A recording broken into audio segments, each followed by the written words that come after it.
रफ़ी की सुबह की सैर। सुबह की नरम किरणें मिट्टी के पुराने बैठक कमरे की दीवार पर हल्का सा पैटर्न बना रही थी।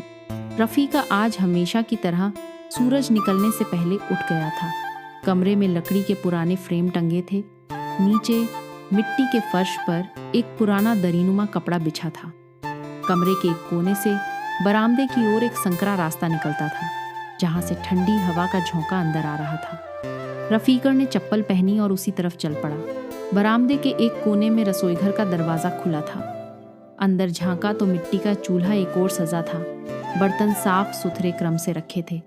रसोई के पास ही एक दरवाज़ा आंगन में खुलता था। ज़मीन पर गीली मिट्टी के निशान थे, जैसे रात को बारिश का पानी अंदर तक आया हो। सुबह की धूप यहाँ भी सुनहरी और मुलायम थी। आंगन के दूसरे कोने में अनाज का छोटा सा कमरा था। गेहूं की बोरियां एक दूसरे के ऊपर रखी थीं और लकड़ी की छोटी खिड़की से धूप की एक पतली किरण अंदर आ रही थी।